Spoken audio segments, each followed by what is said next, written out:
ఓం శాంతి. అవ్యక్త చింతన 23వ ఎపిసోడ్. అవ్యక్త చింతనలో భాగంగా 17 మార్చి 2024 ఆదివారం రోజు జరిగిన అవ్యక్త మురళి యొక్క చింతన చేస్తున్నాము.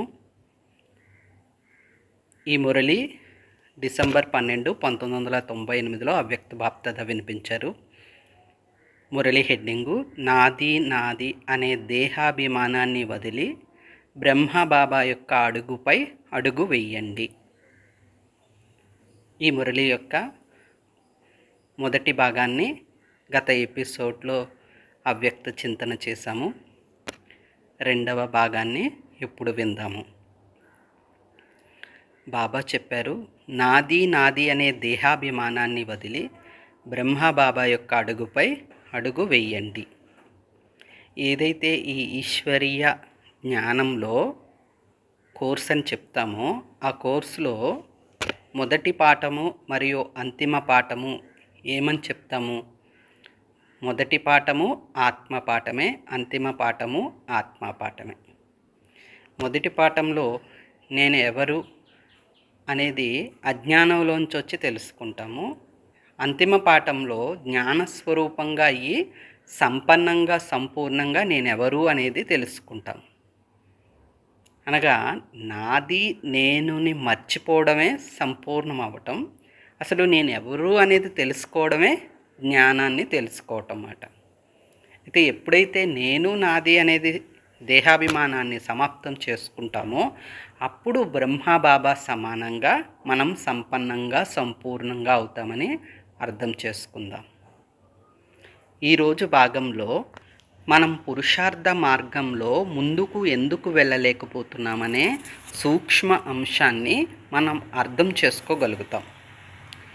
బాప్దాదా పిల్లల్ని అడుగుతున్నారు, నా సమానంగా సదాకాలం కొరకు ఫరిస్తాలుగా అయ్యారా?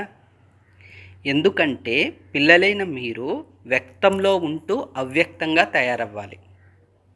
పిల్లలు ఏమంటారు, బాబా అయితే అవ్యక్తంగా అయిపోయారు కదా, మమ్మల్ని కూడా అలా అవ్యక్తంగా చేసేయవచ్చు కదా అని పిల్లలైన మనం అంటాం. బ్రహ్మబాబా అని అంటాం, బాబా మీరు అవ్యక్తం అయిపోయి వతనానికి వెళ్ళిపోయి చాలా సేవ చేస్తున్నారు, మమ్మల్ని కూడా అలా అవ్యక్తం చేస్తే మేము సేవ చేస్తాం కదా అని. కానీ దానికి బ్రహ్మబాబా ఏమని అంటారంటే, తండ్రి ఏదైతే విశ్వ కళ్యాణ బాధ్యత కిరీటాన్ని ధరింపచేస్తారో ఆ కార్యాన్ని సంపన్నం చేయండి. ముందు విశ్వ కళ్యాణకారిగా అవ్వండి, విశ్వ కళ్యాణ కార్యంలో సంపన్నంగా అవ్వండి. ఎందుకంటే పిల్లలకు విశ్వ కళ్యాణ కార్యాన్ని ఇచ్చి బంధనముక్తంగా అయి సేవ యొక్క వేగాన్ని తీవ్రం చేయడంలో బ్రహ్మబాబా పాత్ర చాలా ఉంది. అందుకొరకే బ్రహ్మబాబా అవ్యక్తమయ్యారు. దానికి ప్రత్యక్ష ఉదాహరణ కూడా మనం చూసాం. ఎప్పుడైతే బ్రహ్మబాబా అవ్యక్తమయ్యారో అప్పుడు దేశ విదేశాలలో ఈ ఈశ్వరీయ సందేశం అనేది చాలా వేగంగా వ్యాపించడం మొదలైంది. అలాగే ఈశ్వరీయ శాఖలు సెంటర్స్ కూడా విదేశాలలో ఎక్కువగా స్థాపించడం జరిగింది. బాబా అంటున్నారు, కేవలం ఒక్క బ్రహ్మబాబా రాజ్యాధికారిగా అవుతారా, లేదా వారితో పాటు పిల్లలైన మీరందరూ కూడా రాజ్యాధికారులుగా అవుతారా? మనందరం అవుతాం కదా.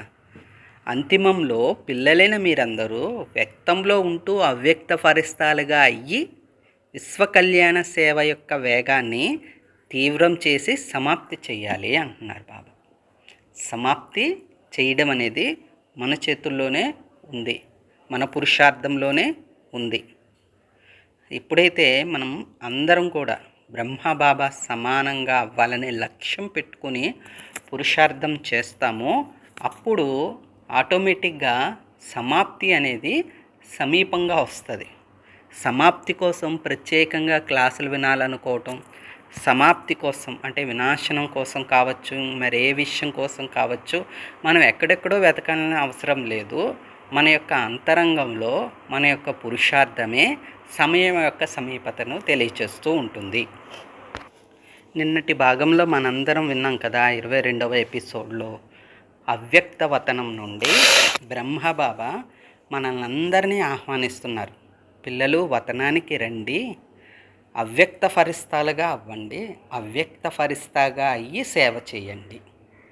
బాబా ఏమో ఫరిస్తాగా ఉన్నారు, మనల్ని వ్యక్తంలో ఉంటూ అవ్యక్త ఫరిస్తాలుగా అవ్వమని బాప్దాదా చెప్తున్నారు.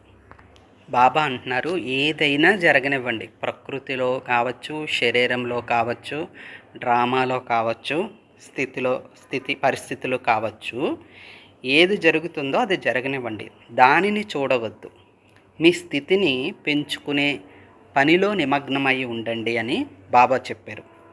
ప్రకృతి ఎలాంటి రంగు రూపం చూపించినా సరే మీరు ఫరిస్తాగా అయ్యి తండ్రి సమానంగా అవ్యక్త రూపధారులుగా అయ్యి ప్రకృతి యొక్క ప్రతి దృశ్యాన్ని చూసేందుకు రెడీగా అవ్వాలి. ప్రకృతి యొక్క అలజడి నుండి మీరు ముక్త ఫరిస్తాలుగా అవ్వండి అని బాబా అంటున్నారు.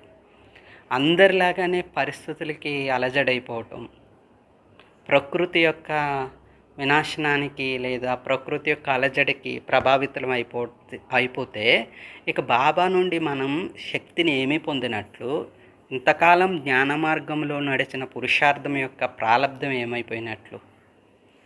మనం అందరికీ చెప్తాము, ఈశ్వరీయ సందేశం ఇచ్చేటప్పుడు ఈ జ్ఞానం ద్వారా, భగవంతుడి ద్వారా మనం ఎన్ని జన్మల కొరకు ముక్తి జీవన్ముక్తులు పొందుతామో వారసత్వంగా 21 జన్మలకు. అంటే సత్యయుగంలో 8 జన్మలు, త్రేతాయుగంలో 12 జన్మలు కలిపి 20 జన్మలు అవుతున్నాయి. మరి మిగతా ఈ ఒక్క జన్మ ఎక్కడిది అంటే వజ్రతుల్యమైన ఈ సంగమ యుగంలో ఉంది.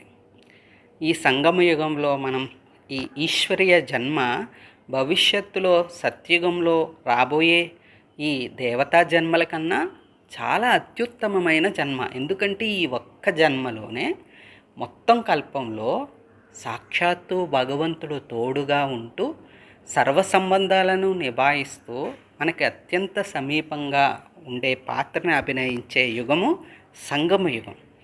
ఈ సంగమ యుగంలోనే మన స్థితిని తయారు చేసుకోవాల్సి ఉంటుంది. ఎంత హయ్యెస్ట్ తయారు చేసుకుంటే ఆ స్టేజ్ నుండే మనం మళ్ళీ కిందకి దిగడం మొదలు పెడతాం.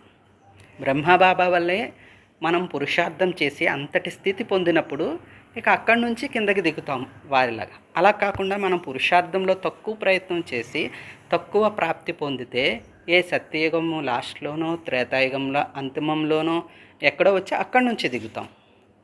కాబట్టి సంగమయుగం అనేది ఏంటి అని చెప్పారు బాబా? ఎక్కే కళ, ఎగిరే కళ ఇది అని బాబా మనకు అర్థం చేయించారు. అందుకే బాబా ఈ మురళిలో పదే పదే చెప్పారు, మీ స్థితిని తయారు చేసుకోవడంలో నిమగ్నమై ఉండండి. ఏమవుతుందో ఏం జరుగుతుందో అనే ఆలోచనలో మునిగిపోకండి. ఏదైనా పరిస్థితి ఎదురుగా వచ్చినప్పుడు ప్రకృతిపతులైన మీరు మీ ప్రకృతిపతి యొక్క సీటుపై సెట్ అవ్వండి, అప్సెట్ అవ్వద్దు అంటున్నారు. ప్రకృతికి మనం పతి, ప్రకృతి జీత్ ఆత్మలం అంటాం కదా మనం.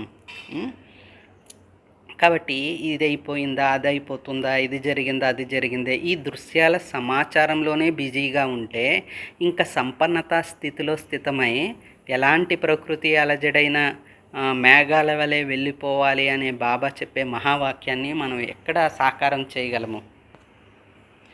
కాబట్టి ఈనాటి ఆధునిక వాతావరణంలో మనం చూసినట్లయితే ఇన్ఫర్మేషన్ టెక్నాలజీ కారణంగా సమాచారం అనేది వ్యాప్తి చాలా ఎక్కువగా జరుగుతూ ఉంది. కాబట్టి మనం ఎవ్వరం కూడా గత ఎపిసోడ్స్లో విన్నాం, అంతిమ సమయంలో బాప్దాదా యొక్క సిగ్నల్స్, బాప్దాదా యొక్క సైగలు ఎవరికి చేరుకుంటాయంటే వాయిస్లెస్ సెట్ ఉన్న వాళ్ళకి అని చెప్తారు కదా బాబా.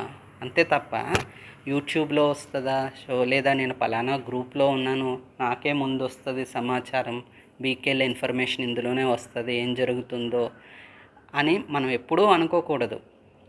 బాబా అన్నారు, సాధనాలన్నిటిని ఉపయోగించుకోండి, సాధనాల ద్వారా సేవ చేయండి, బాప్దాదా అందుకు అనుమతి ఇచ్చారు. కానీ సాధనని మాత్రం మర్జ చేయొద్దు, సాధనని మాత్రం మాయం చేసేయవద్దు. సాధనాల్లో ఉంటూనే సాధనని పెంచుకుంటూ ఉండే పురుషార్థం మనం చేయాలి.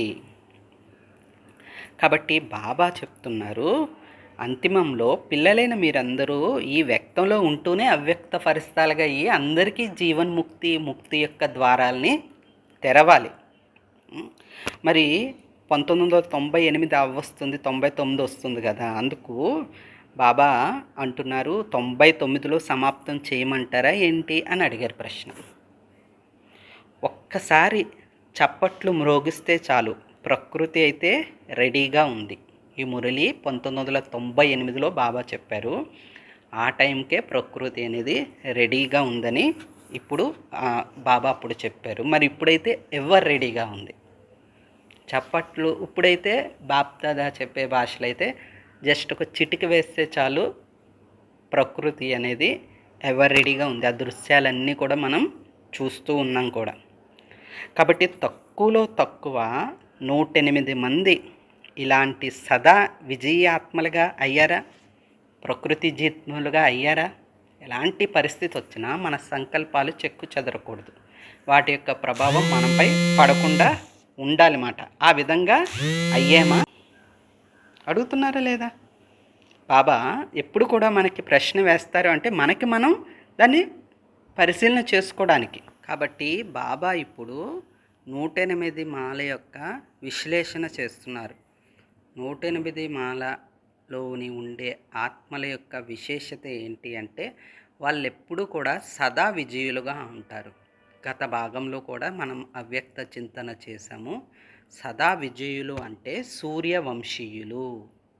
అప్పుడప్పుడు విజయులు, అప్పుడప్పుడు విజయులు కాకపోవడం కాదు, సదా విజయులుగా ఉంటారు. అది మనసులో కావచ్చు, మాటల్లో కావచ్చు, కర్మల్లో కావచ్చు, సంబంధాలలో కావచ్చు, ఎల్లప్పుడూ కూడా విజయులుగా ఉంటారన్నమాట. అంతేకాదు ప్రకృతిపతులుగా ఉంటారు. ప్రకృతి యొక్క ప్రభావం వారి మీద ఏమాత్రం పడదు. ఎటువంటి సంకల్పాలు నడవమాట. బాప్దాదా చెప్పారు, ఏ ప్రకారమైన వ్యర్థము, నెగిటివ్ సంకల్పాలు లేదా మాటలు, కర్మలు అనగా సరువుల సంబంధ సంప్రదింపుల్లో ఎలాంటి విషయంలో కూడా వ్యర్థము మరియు నెగిటివ్ ఈ బరువు ఉండకూడదు. వ్యర్థము నెగిటివ్ పర్టికులర్గా విశేషంగా ముఖ్యంగా మనం చెక్ చేసుకోవాల్సింది ఏంటంటే ఈ వేస్ట్ అండ్ నెగిటివ్. గతంలో జరిగిపోయిన వాటిని మళ్ళీ ముందు వేసుకొని ఆలోచించటం, లేదా ఇతరుల గురించి నెగిటివ్గా ఆలోచించడం, స్వయం గురించి నెగిటివ్గా ఆలోచించటం, వీటి నుండి ముక్తంగా ఉండాలి. సదా డబల్ లైట్గా ఉండాలి. సదాకాలానికి డబల్ లైట్ ఫరిస్తగా ఉండాలి అంటున్నారు బాబా. ఈ సదా అనే పదాన్ని అండర్లైన్ చేసుకోండి. తక్కువలో తక్కువ 108 మంది సదా ఫరిస్తా జీవితాన్ని అనుభవం చేసినప్పుడే బ్రహ్మబాబా సమానంగా అయ్యారని అంటారు. ఎప్పుడైతే 108 మంది సదా ఫరిస్తా జీవితం అంటే చెప్పారు కదా బాబా, ఏ విషయంలో కూడా వ్యర్థం అనేది ఉండదు, నెగిటివ్ అనేది ఉండదు. ఈ వ్యర్థము నెగిటివ్ మనల్ని ఏం చేస్తాయంటే బరువుగా చేసేస్తాయి. బరువుగా చేస్తే మనం ఇంకేం ఎగురుతాము? మన చుట్టుపక్కల ఉన్న వాళ్ళని ఏమి ఎగిరింప చేస్తాము? బాబా ఒకసారి చెప్పారు కదా, మీ మాటలు ఎలా ఉండాలంటే ఇతరులని తేలిక చేయాలి, సంతోషంలో ఎగిరేలా చేయాలి. అలా మాట్లాడడం చేత కాకపోతే మౌనంగా ఉండడమే మేలు. కాబట్టి మనం స్వయంగా ఉన్నప్పుడే కదా అలా మనం ఇతరులని తయారు చేయగలము. మన దగ్గర ఉన్న వస్తువే ఇతరులకి ఇవ్వగలం, కానీ మన దగ్గర లేని వస్తువుని ఇతరులకి ఇవ్వలేం. ఆ విధంగా మనం ఇలా మనసుని, మాటని, కర్మలని తేలికగా చేసుకునే పురుషార్థంలో నిమగ్నమై ఉండాలి తప్ప ఇప్పుడేం జరుగుతుందో అప్పుడు వినాశనం జరుగుతుందా, సోషల్ మీడియాలో వస్తున్నట్లుగా పలానా సంవత్సరంలో వినాశనం దగ్గర పడుతుందా, మూడో ప్రపంచ యుద్ధం వస్తుందా, ఇలాంటి విషయాల్లో మనం మనసుని లగ్నం చేయాల్సిన అవసరం లేదు. ఒకవేళ అలాంటి వాటిలో బిజీగా ఉంటే మనం బాబా జ్ఞానాన్ని అవమానపరిచినట్లు. బాబా జ్ఞానం ఎప్పుడో చెప్పేశారు కదా, డ్రామా జ్ఞానాన్ని. ఇందులో ఆలోచించవలసిందే ఉంది. అతిరథ మహారథులు ఎవరైనా ఈ విషయాల్లో ఆలోచన చేశారా? ఈ వినాశనం గురించి ఊహాగానాలతో కూడిన క్లాసులు పెద్దవాళ్ళ క్లాసులు ఎక్కడైనా ఉంటాయేమో సెర్చ్ చేయండి, ఎక్కడా కనిపించవు. అంతా కూడా స్వపురుషార్థం మీద, స్వపరివర్తన మీద ఉంటుంది తప్ప, ఈ ఎగ్జంప్షన్స్, ఎక్స్‌పెక్టేషన్స్, ఊహాగానాలు, పలానా సంవత్సరంలో ఇలా అవుతది, పలానా సంవత్సరంలో శ్రీకృష్ణుడు జన్మిస్తాడు, ఇదేది ఉండదు. ఇది జ్ఞానానికి చాలా దూరం మాట. కాబట్టి బాబా అడుగుతున్నారు, చప్పట్లు ఒక్కసారి కొడితే చాలు, ప్రకృతి అయితే తయారుగా ఉంది, కొట్టమంటారా? బాబా మళ్ళీ అడుగుతున్నారు, చప్పట్లు కొట్టాలా వద్దా? 1998 కాదు, 99 కాదు, 2000లో కొట్టమంటారా? లేదా 2001లో చప్పట్లు కొట్టమంటారా? ఎప్పుడు కొట్టాలి? ఇది బాబా అప్పుడు ఆ మురళీలో అలా అడిగారు. ఇప్పుడు 2025 నడుస్తూ ఉంది, 24 నడుస్తూ ఉంది. కాబట్టి మనం ఎప్పుడు కూడా బాబా చప్పట్లు కొడితే అప్పుడు తయారైపోతాంలే అని ఆలోచించకూడదు. ఆ సంకల్పమే మనం రాకూడదు. బాబా అంటున్నారు, ఇప్పుడు బాబా చాలా డీప్గా మాట్లాడారన్నమాట ఆ రోజు పిల్లలైన మనందరితో. పరీక్ష తీసుకోమంటారా? ఊరికే ఫరిస్తా జీవితం అంటే అంగీకరించం కదా, పరీక్ష తీసుకుంటాం. టీచర్లు చెప్పండి, పరీక్ష తీసుకోమంటారా? అన్నీ వదిలేయాల్సి వస్తుంది. మధువనం వారు మధువనాన్ని వదిలేయాల్సి వస్తుంది. జ్ఞానసరోవరం వారు జ్ఞానసరోవరాన్ని, సెంటర్లో ఉన్నవారు సెంటర్లను, విదేశంలో వారు విదేశాలని వదిలేసి రావాల్సి ఉంటుంది.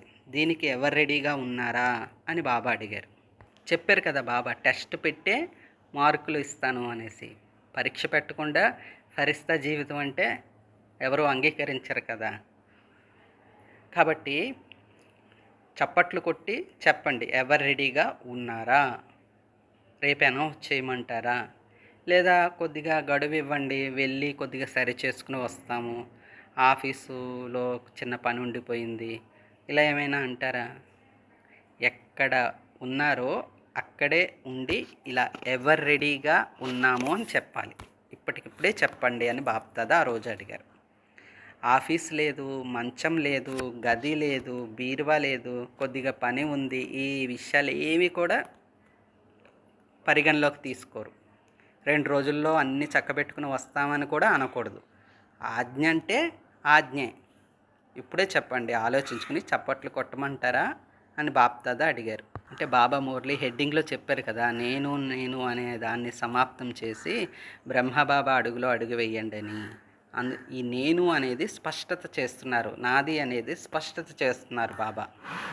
నేను లేకుండా ఇదైతే జరగదు కదా, ఈ పనులు ఎవరు చేయగలరు, నేను లేకపోతే ఇది ఎవరు చక్కబెట్టలేరు, ఇది జరగదు కదా అని వ్యర్థ సంకల్పాలు చేయకండి అని బాబా అడిగారు.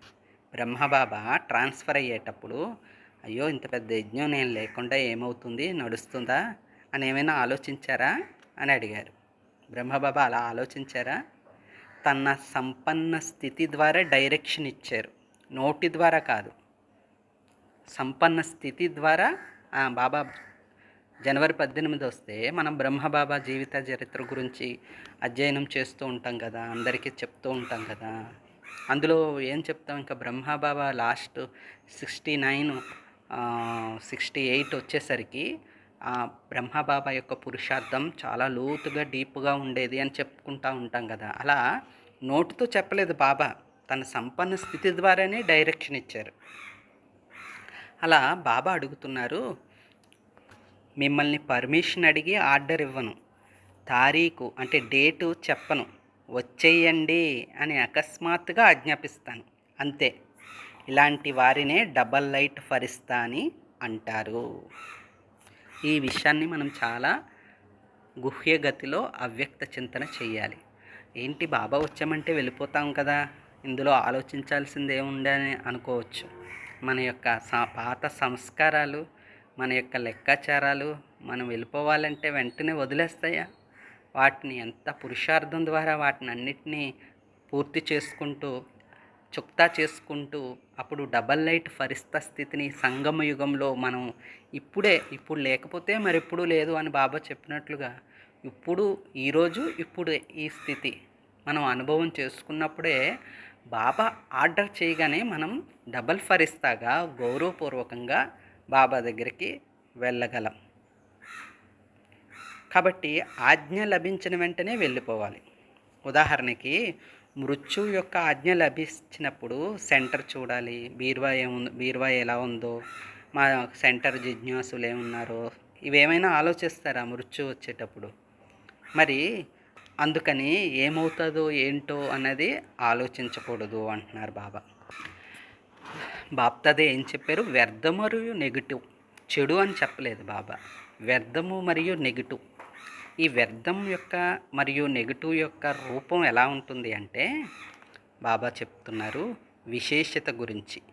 అంటే ఇది నా విశేషత, ఇది నా గుణం, ఇది నా సేవ. ఇలా నాది నాది అనేవన్నీ కూడా మీవి కాదు, అవి ప్రభు ప్రసాదం, భగవంతుని ప్రసాదం.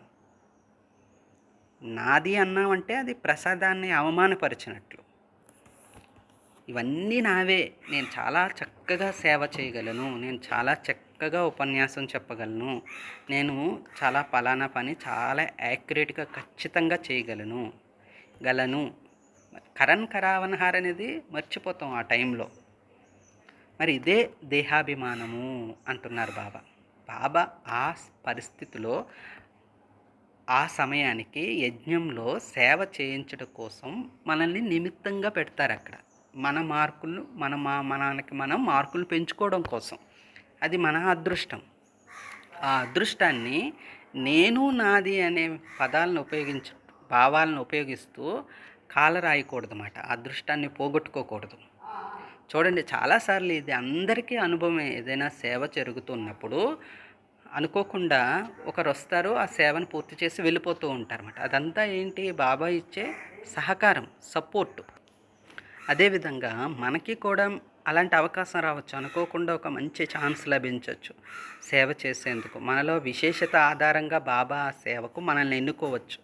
అది మనకు ఒక లక్కీ ఛాన్స్గా ఫీల్ అవ్వి దాన్ని మంచి రీతిలో ఉపయోగించుకుని మనం పురుషార్థంలో మార్కులు పొందాలి తప్ప, నా వల్లనే కదా అంత పని కూడా చాలా ఈజీగా అయిపోయింది, సహజంగా అయిపోయిందని దేహాభిమానంలోకి అస్సలు రాకూడదు. వెంటనే మనం ముక్తం అయిపోవాలి. బాబా అంటారు చూడండి, అవతరించిన ఆత్మలు, అవతరించాను, ఈ కార్యం అయిపోగానే తిరిగి నేను వెళ్ళిపోవాలి.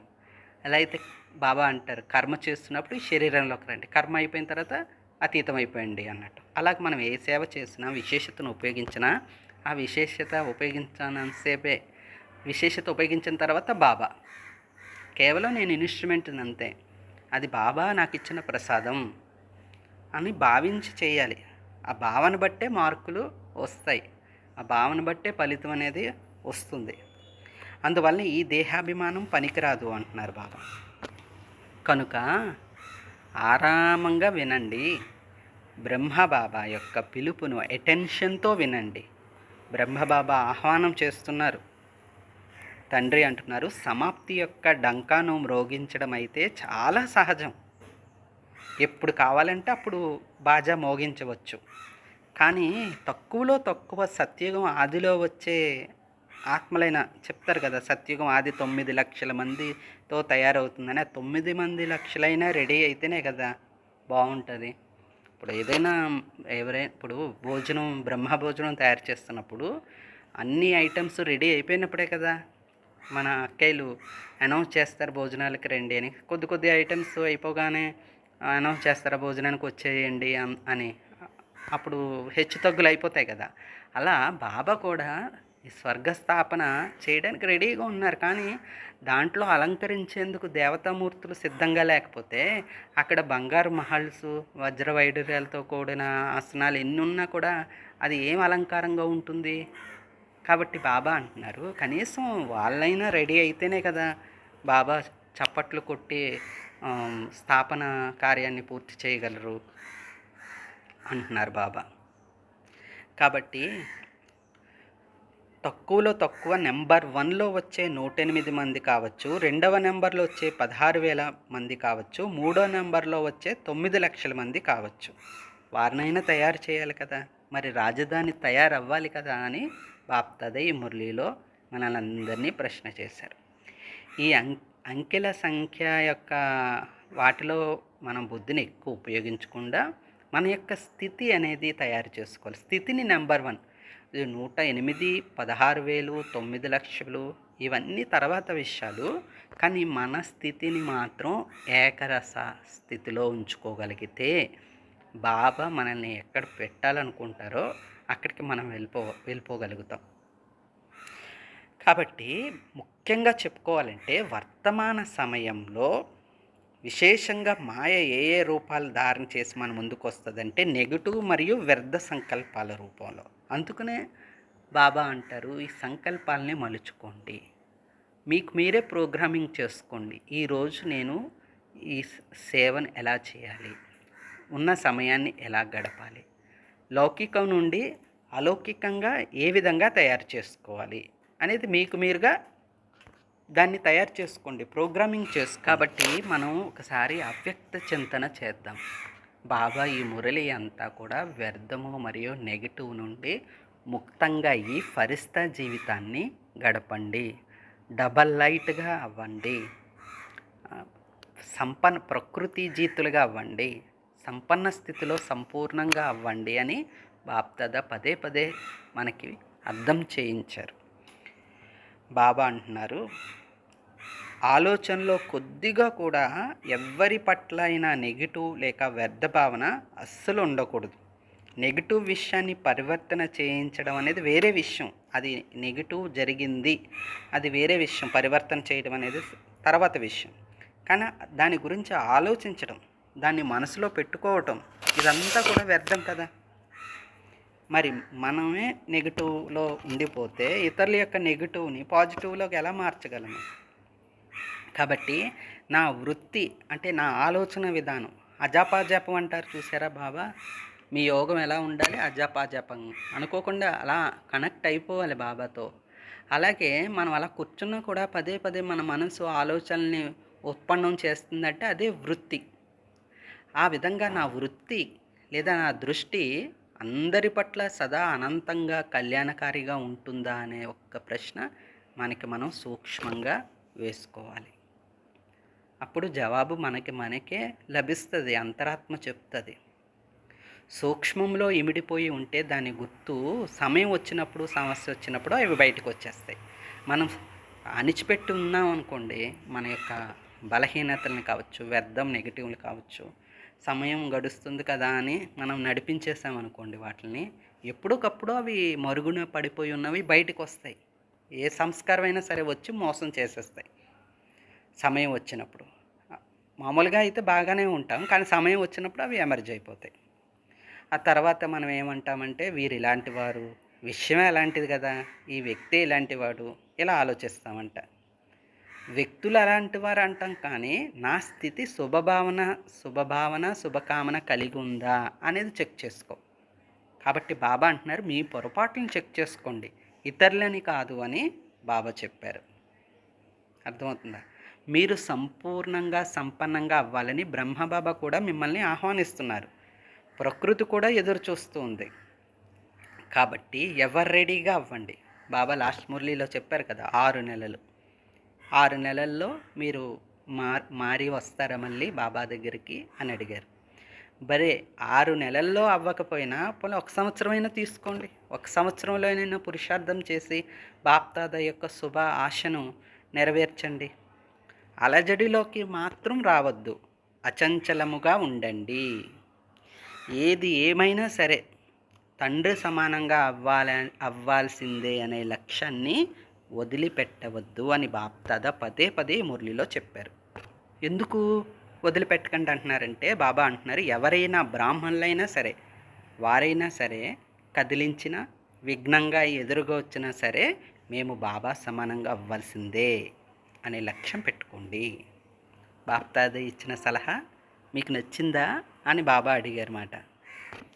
కాబట్టి లాస్ట్లో బాప్దాదా 1 సెకండ్లో ఇప్పటికిప్పుడే అందరూ విదేహీగా అవ్వగలరా అని ప్రశ్న వేసి 1 సెకండ్లో విదేహీ స్థితి యొక్క అభ్యాసాన్ని చేయించారన్నమాట. కాబట్టి పూర్తి రోజంతటిలో మధ్యలో 1 సెకండ్ అయినా తీసి మాటిమాటికి విదేహీ స్థితి యొక్క అభ్యాసం చెయ్యండి అని బాప్దాదా చెప్పారు. అచ్చా, ఆత్మిక తండ్రికి ఆత్మిక పిల్లల యొక్క ఈశ్వరీయ మధుర స్మృతులు. శుభోదయం మరియు నమస్తే.